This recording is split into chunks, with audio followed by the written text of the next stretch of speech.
Get my equipment set up here real quick. All right, we'll be in 2 Kings chapter 3.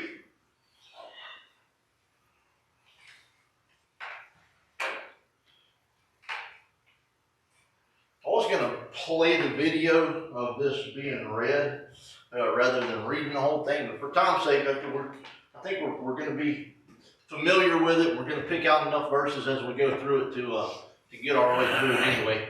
But it's interesting. I've been hanging out here in 2 Kings for a few weeks now. Y'all know, because I love the stories from Elisha, the prophet. Mentioned a couple of weeks ago on Sunday that I intended to go back to chapter 3. And on Sundays we've already got past chapter 3 because there's some good stuff in there. And I don't want to miss our chance to talk about it. It was, however, a little harder for me to make a sermon from chapter 3 because there's just so much going on and there's aspects to it and such. So I thought we'd do this on a Wednesday where we can just kind of slow down and unpack the elements a little bit less formally. And like I said, this come out a little bit longer. At least my outline did than I intended. We're not going to be here all night long, but so don't be afraid. But it was a little. Every time it Constance bothers you, just say Brother Bat does it. yeah. Brother Brad goes an hour or so. Yeah. Oh man. All right, so. Let's go ahead and turn there to 2 Kings chapter 3. All right.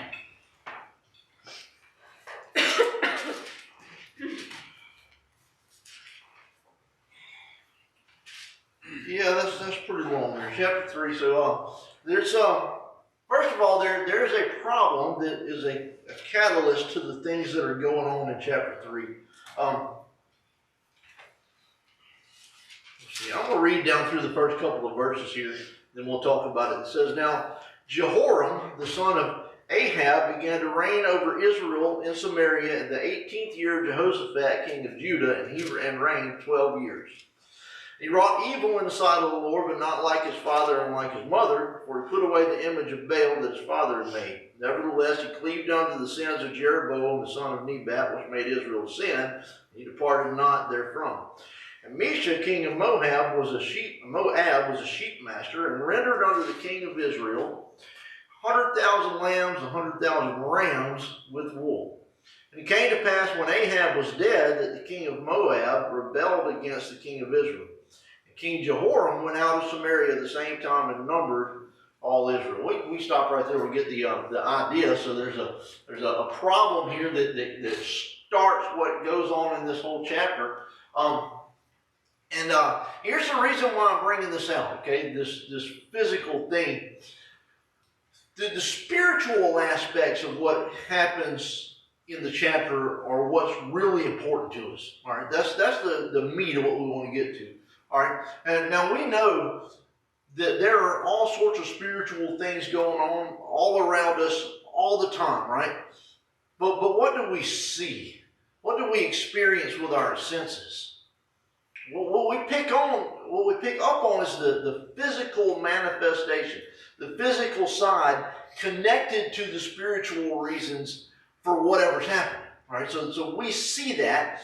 So what I'm getting at there is always remember there's more going on than what we see, than what we experience. There's a whole other realm of things happening.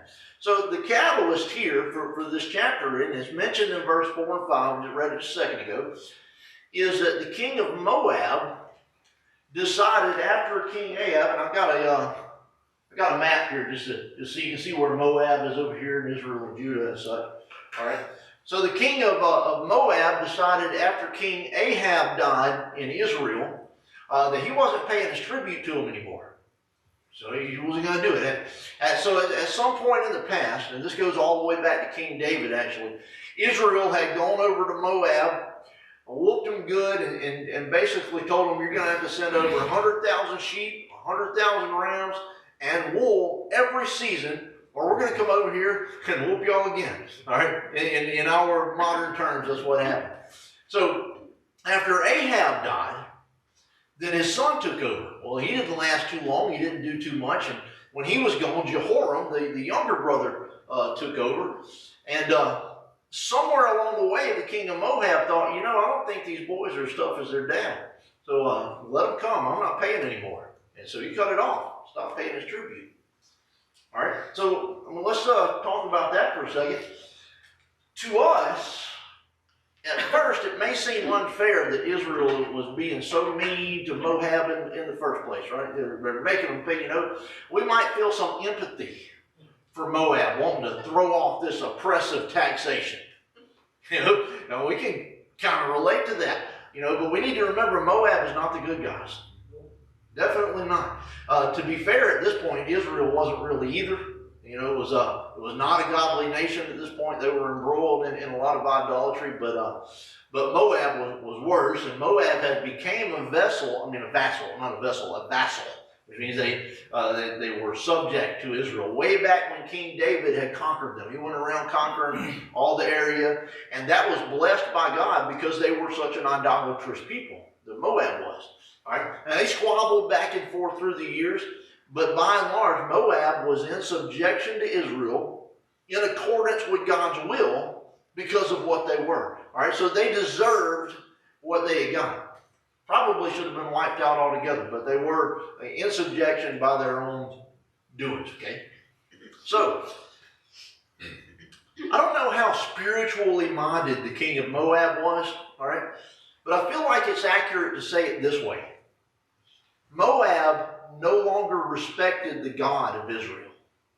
They looked over there and they were no longer. We see that through the scripture so many times of the opposition country or whatever will realize, hey, the God of Israel is too strong. And they really. But it seems to me like Moab, they no longer have a respect for the God of Israel, and so they decided that they would just do whatever they wanted, and that was quit paying their tribute.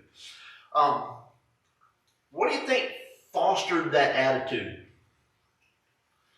I think it was at least somewhat that Israel no longer respected the God of Israel. They had gone so far into idolatry that they weren't projecting God like he was supposed to be projected. And there's a lesson that we see playing out before our eyes even today, isn't it? I mean, think about this. The less respect that the church shows to God, then the less respect that the world around it has for the God of the church. Yeah. Same thing. Right? And so the world is more emboldened to just do whatever it wants because it no longer respects God. Even though, we can remember in the past, I'll make this longer getting off my notes, watch, there's so many thoughts in my head. But I remember being a kid, we didn't go to church all the time, and I had friends that didn't go, but you knew people that were in church, and everybody had a respect for it, and it's different now, it seems, in just a few short years. Anyway, so I didn't even plan to spend as much time on that part, but it just kept coming. So we have to move on. Let's talk about King Jehoram. All right, we'll look back at verses 1 and 2 real quick again. King Jehoram. Now Jehoram, the son of Ahab, began to reign in Israel in Samaria in the 18th year of Jehoshaphat, king of Judah, and reigned 12 years. He wrought evil in the sight of the Lord, but not like his father and like his mother, for he put away the image of Baal that his fathers made. So what did he do right? We see there something he got right. He tore down the Baal stuff that mom and dad had left. Right? So perhaps the worst king Israel ever had was the infamous Ahab, right? Or Mr. Jezebel, he probably should have been called. She was the one that wore the pants in that family, clearly.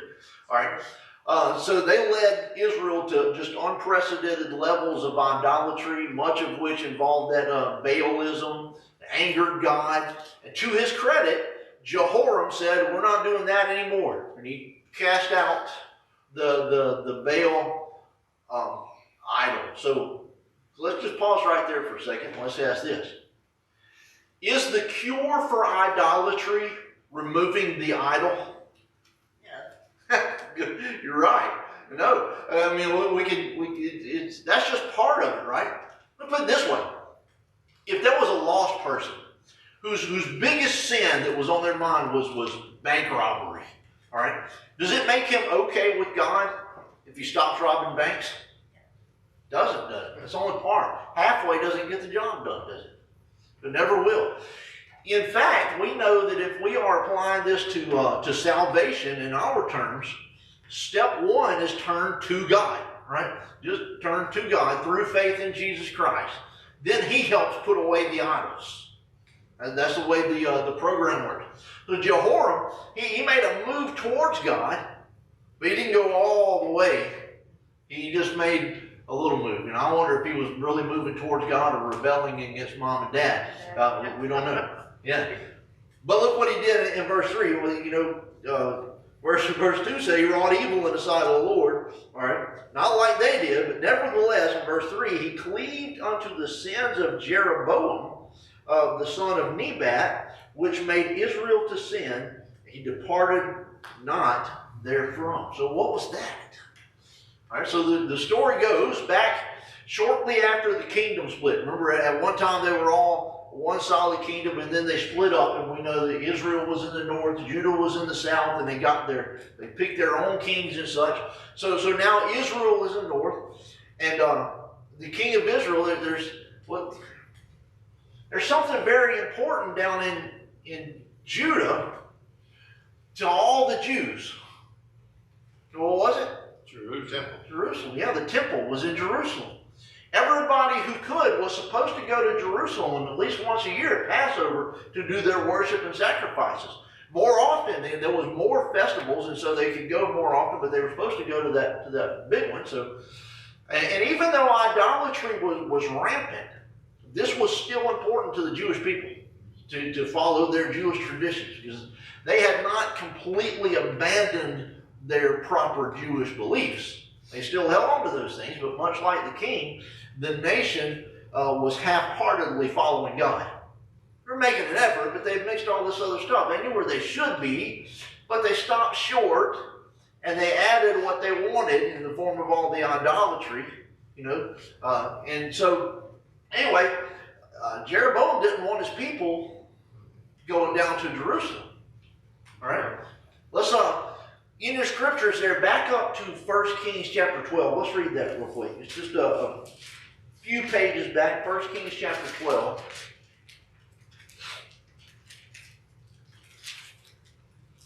And look at verses 26 through 33. It says, and Jeroboam said in his heart, now shall the kingdom return to the house of David. If this people go up to do sacrifice in the house of the Lord at Jerusalem, then shall the heart of this people turn again unto their Lord, even unto Rehoboam the king of Judah, and they shall kill me and go again to Rehoboam king of Judah. Whereupon the king took counsel, bad counsel I would say, and made 2 calves of gold, and said unto them, it is too much for you to go up to Jerusalem. Behold thy gods, O Israel, which brought thee up out of the land of Egypt. He set one in Bethel, that's way up at the top, and Dan, one's at the top, one's at the bottom. I don't remember which one's which. He set one in Bethel and the other he put in Dan. This thing became a sin, for the people went to worship before the one, even unto Dan.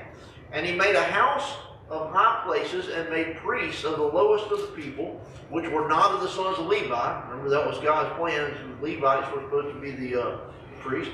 Jeroboam ordained a feast in the 8th month on the 15th day, like unto the feast that is in Judah, and he offered upon the altar. So did he in Bethel, sacrificing unto the calves that he had made. And he placed in Bethel the priests of the high places which he had made.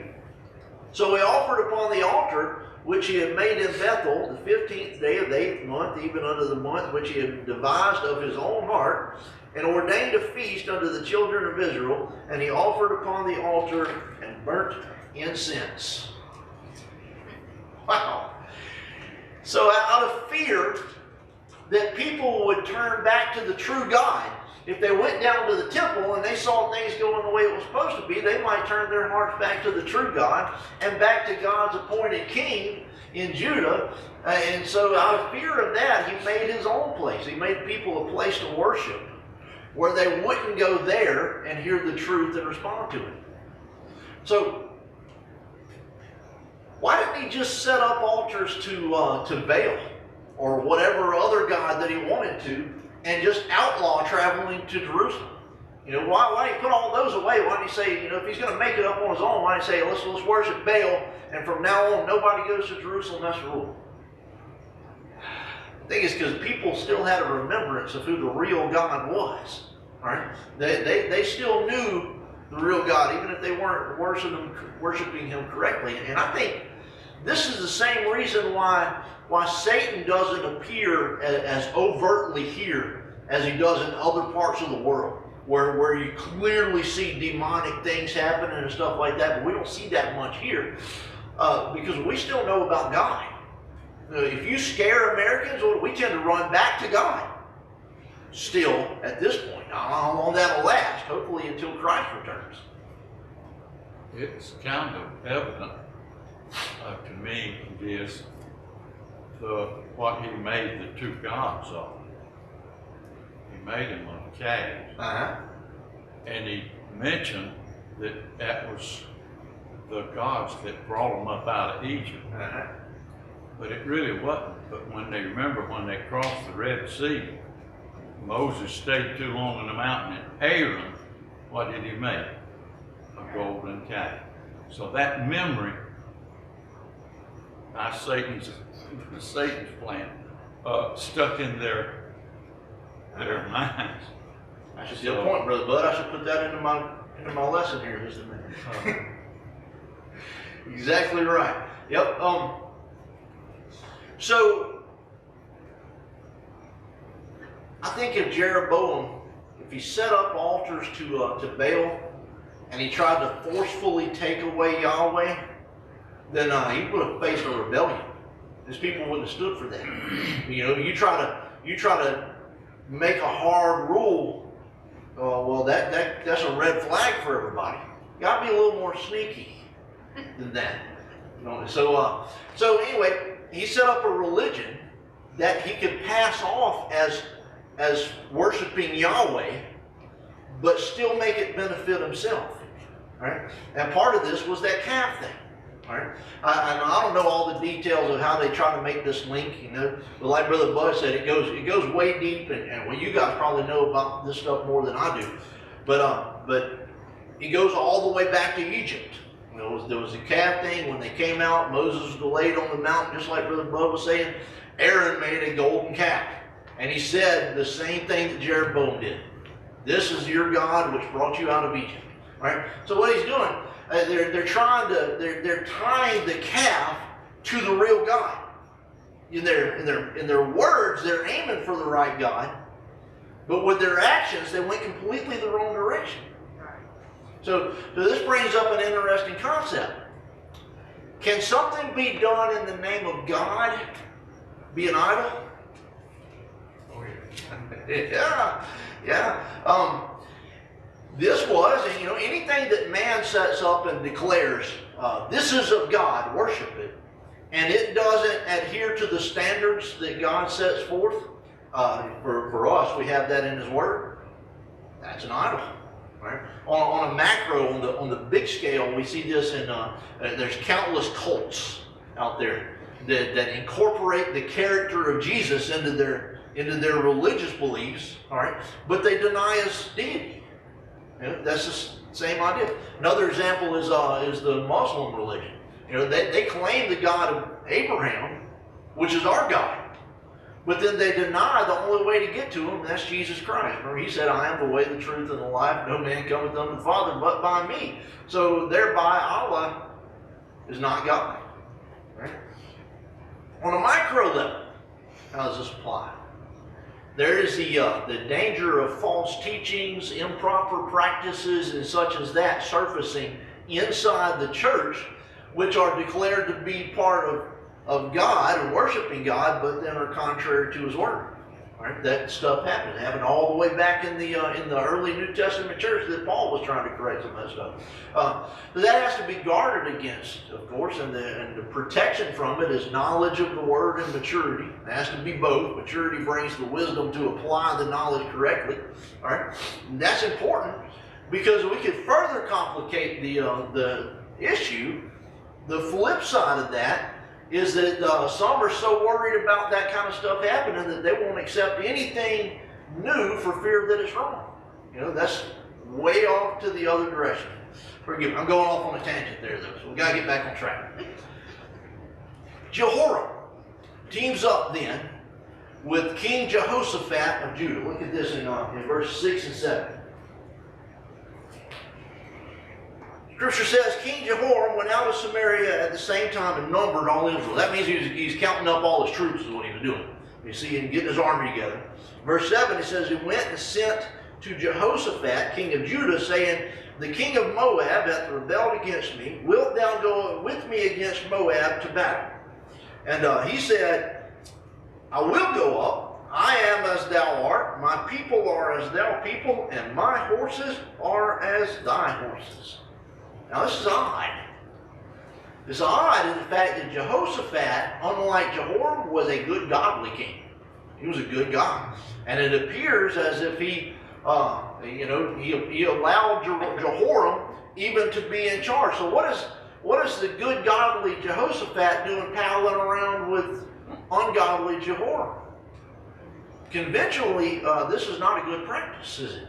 It's not a good advice. What we call being unequally yoked. A believer has tied himself and even placed himself under the authority of an unbeliever. Goes directly against the wisdom of Psalms 1:1. Blessed is the man that walketh not in the counsel of the ungodly, nor standeth in the way of the sinners, nor sitteth in the seat of the scornful. All right, so we're not supposed to do that, right? And it doesn't say what Jehoshaphat's motivation was for agreeing to this.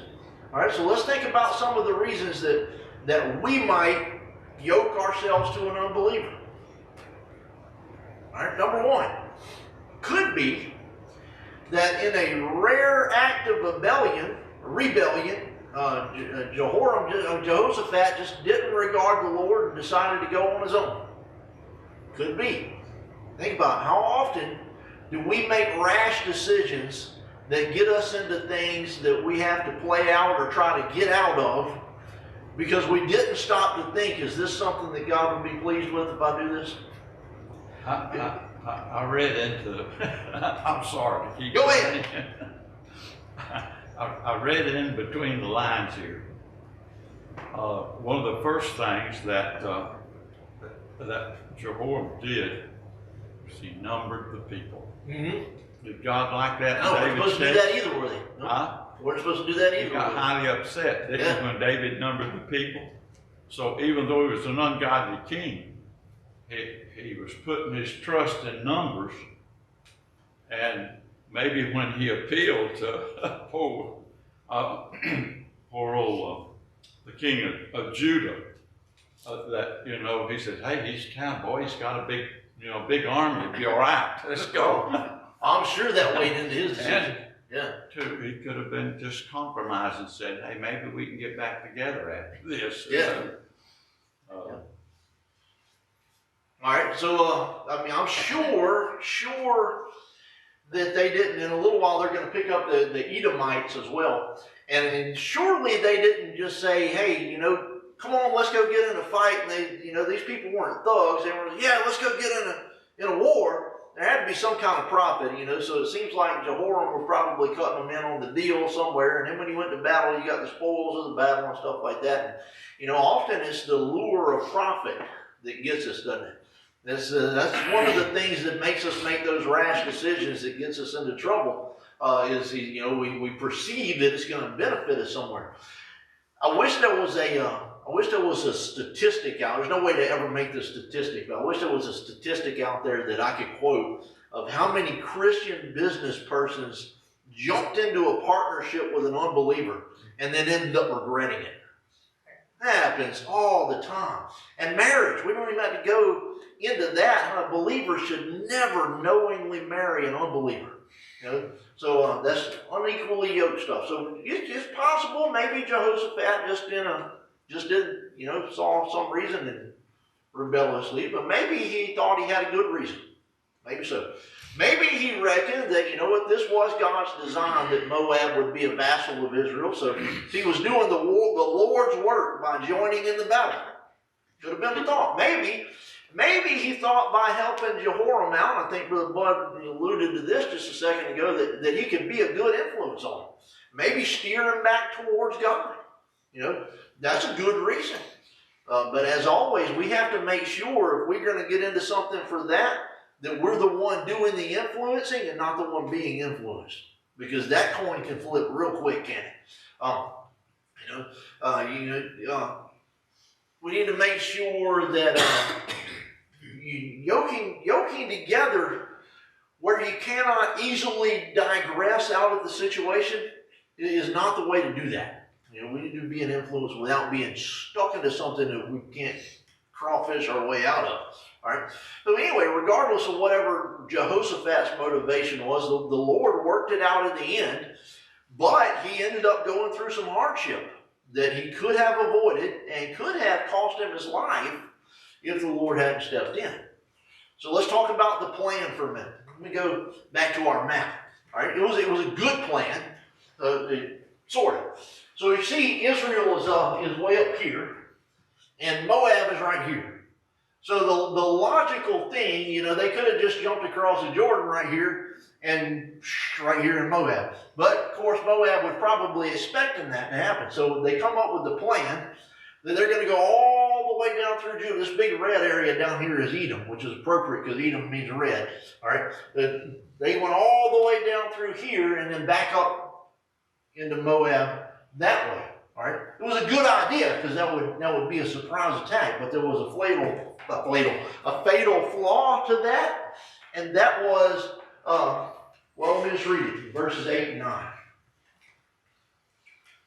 2 Kings 3, 8 and 9, and he said, this is Jehoshaphat talking to Jehoram, he said, which way shall we go up? And he answered, the way through the wilderness of Edom. All right. Partially for the sneak attack, and partially so I'm sure they could gather up Edom's people to go with them too. So the king of Israel went, and the king of Judah, and the king of Edom, and they fetched a compass of 7 days' journey. And there was no water for the host and for the cattle that followed them. There's a survival rule of threes. The survival rule of threes is 3 minutes without air, 3 days without water, and 3 weeks without food. In general, any of those will put you in bad shape, if not dead. All right? They had a 7-day journey and there was no water. All right? So look at their reaction that they had, I guess, when they realized this in verse 10 and the beginning of verse 11. The king of Israel, the guy who doesn't really recognize God, says, alas, the Lord has called these 3 kings together to deliver them into the hand of Moab. All right? But Jehoshaphat said, is there not a prophet of the Lord that we may inquire of the Lord by him? So Jehoram, the ungodly king, he blamed God for the situation they were in. All right? Jehoshaphat, the godly king, sought God. That's a stark indicator of a person's relationship with God, isn't it? When the going gets tough, do they blame God or seek God? But, we've probably also all seen godly, mature people that take a blow so hard that they question God. That does happen. Anybody should ever think that, I'm above that. I would never question God, because we might. All right? But they always come back to their senses soon. And I don't even think our loving, compassionate God gets upset by that because he knows us, and he knows when we're hurt and such as that. All right? But so these guys, it's an indicator, and Jehoshaphat decided, let's see if we can find God. Now we find out later that they're almost all the way back around to Moab. All right? Well into the territory of Edom. All right? Which makes me ask, so they're going to go to Elisha, right? They're going to go find him. Did we read that far into this? All right, so we didn't read it earlier, so I'm going to finish verse 11. And one of the kings of Israel's servant answered and said, here is Elisha, the son of Shaphat, which poured water on the hands of Elijah. And Jehoshaphat said, the word of the Lord is with him. So the king of Israel and Jehoshaphat, the king of Edom, went down to him. All right? So I have to wonder, what was Elisha doing way over there? All the way around Edom, almost to Moab. The bulk of his ministry was way up there in Israel. That's where he did the most of his work. But now we find him way down here. All right. I don't know why he was there as far as the physical reason, but the spiritual reason was that God knew that these guys would need him to be there. The correlation for us there is that God is never far away. You notice that? We know he never leaves us and forsakes us and all that. But when we turn to seek him, no matter what we've gotten ourselves into, there he is, right there, every time. I just love that picture that Elisha was just happened to be right there where they need. Now, I have to mention real quick Elisha's reaction when the kings got there to see him. All right, it sounds like the beginning of a joke. You know, the one that it always starts like a priest, a rabbi, and a preacher go fishing, or they walk into a bar or whatever, and it turns into a joke. Well, this one starts a pagan, a half pagan, and a Jew walk up to a prophet. I'll give them credit though; they went to him. You know, normally when a king or a group of kings, when they wanted somebody to see somebody, they sent somebody out to get him, and they come back to the kings. All right, so it shows humility that they went there. Because you don't go to God that way, do you? Nobody goes to God demanding what God is going to do. Not successfully anyway, because God, he doesn't listen to stuff like that. So they came humbly, and what Elisha says to them is just pure savage. He is not intimidated by kings whatsoever. Look what he says, verse 13 and 14. Elisha said unto the king of Israel, what have I to do with thee? Get thee to the prophets of thy father and the prophets of thy mother. And the king of Israel said unto him, nay, for the Lord called these three kings together to deliver them into the hand of Moab. And Elisha said, as the Lord of hosts liveth, before whom I stand, surely, were it not that I regard the presence of Jehoshaphat, king of Judah, I would not look toward thee nor see thee. I wouldn't even be for you. Yeah. If it wasn't for this guy, I wouldn't even be standing there talking to you. Hard-nosed Baptist preacher there. Yes, he was. He must have had some Baptists in him. Huh? All right. Sorry, we need to get to the end of this.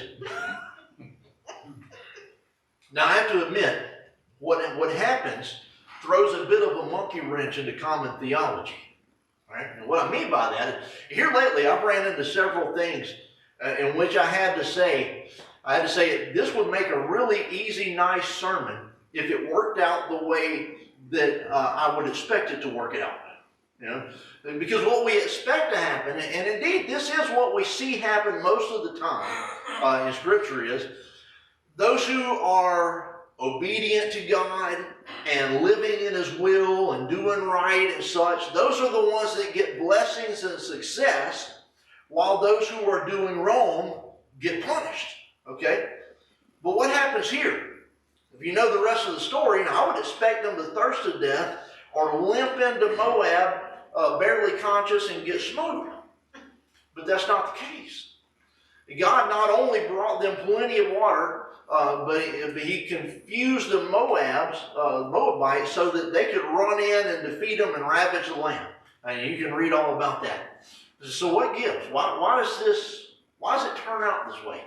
And I think the key lies in what the prophet Elisha told them. All right, let's go to verses 17 through 19. This is part of what he was telling me. He had already told them that water was going to come in and fill up the valley. And then verse 17 he says, for thus saith the Lord, you shall not see wind.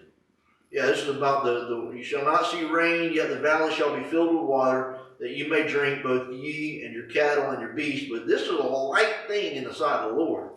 He will deliver the Moabites also into your hand.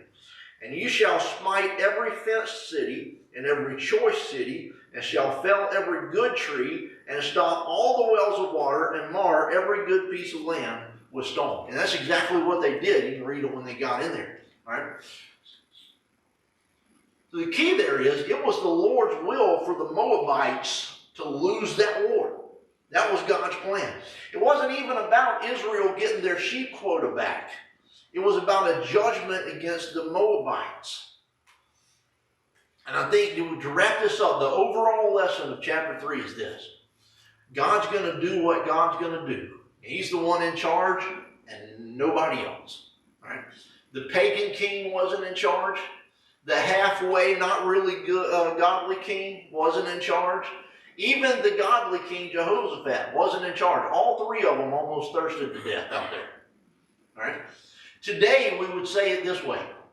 The world doesn't tell God what to do. Religion doesn't tell God what to do. And neither does the church or any individual Christian tell God what to do.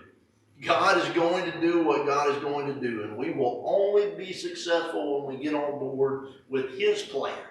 And when they got on board with what God was doing, then God said, okay, here's water, here's the plan, go in there and do it.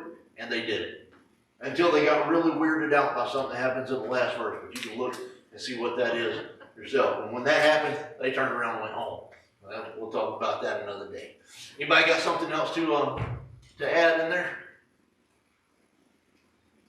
All right. Appreciate it. God uses all kinds of people to do His plan. Yeah. He uses evil kings just like that. And how often was that reversed when you know one of the other mites would come in and smite the Israelites, you know, as a judgment. So He uses what He will. Absolutely. All right. Brother Bud, I appreciate all your input, even if I pick on you about getting on my lesson. I pick on worse than you do. Yeah. At least it's not, you know, Brad's even worse. Is that what you told me to say? Well, look at it. He asked for it. Yeah. All right. Love y'all. Enjoyed that. If you watched the video, thanks for sticking with us. All right. Let's pray and be dismissed.